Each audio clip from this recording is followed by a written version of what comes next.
great having music coming on, isn't it? I feel like, I'm in showbiz. Thank you very much, everyone. And I'm just going to kind of give some final thoughts. It's not going to be 20 minutes, so you'll be able to get to the bar for a drink earlier than that. But before I do give some of those reflections, I just wanted to do the usual thing of saying some thank yous, but they are really heartfelt. Thank you really very much to all of the speakers and breakout session leaders for their willingness to share all of their work, to show their vulnerabilities as well as their victories. And thank you to the Lowry team for looking after us so well. And thank you to all of the Arts Council staff who've put together the day. Now, lots of people have been involved, and it's been a collective and community effort.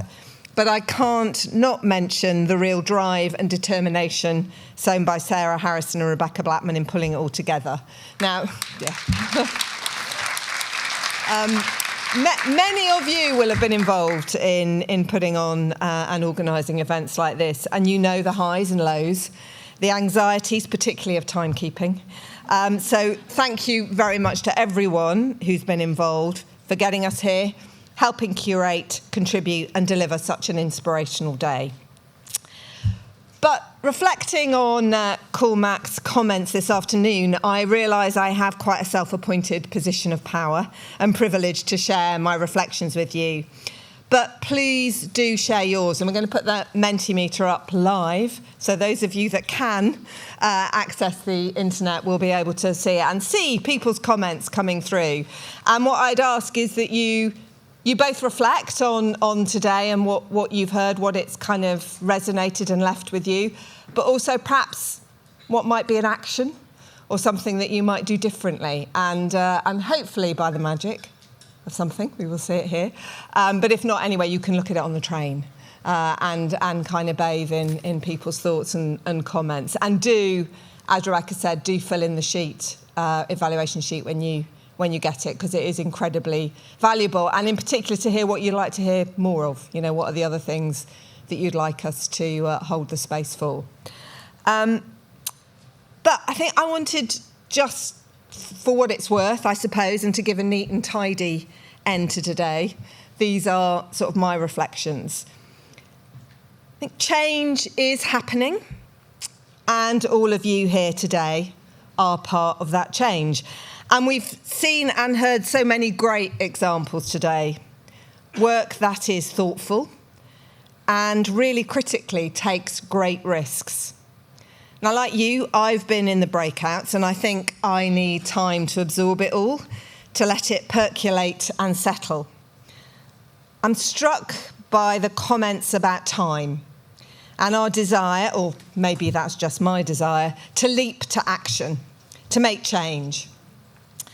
And often this need for speed is the enemy of, as Cormac called it, affective work.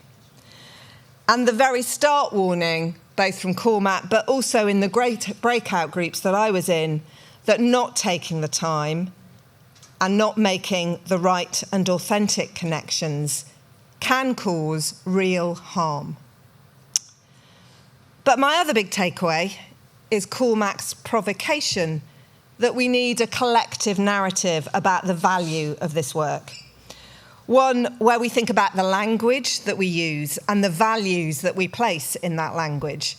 Language that often describes communities as failing, or people as problems, or, to pivot back to Darren's speech this morning, language and values that talks about a continuum that starts at the top with community at the bottom.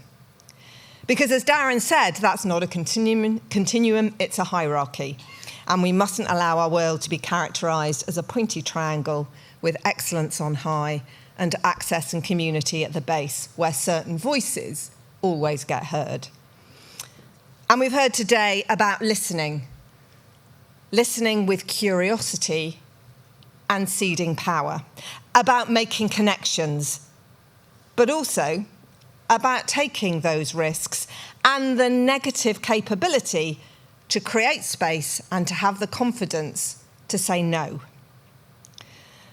And another thing that really resonates, and that I'll certainly be taking back into my day job at the Arts Council, is the notion that it's often not our question to hold, but a question to host.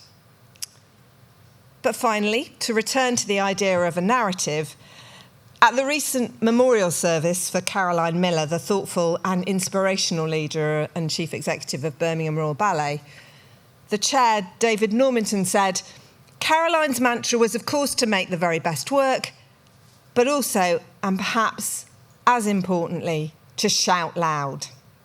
I agree. And I ask that we all shout loud. Shout loud about the value of the work we've been witness today. Shout loud about its quality. Shout loud about the difference it's making. It's time, as Cormac said, to create stories about action, not opinion. So thank you for being with us today, and please do go and shout loud. Thank you.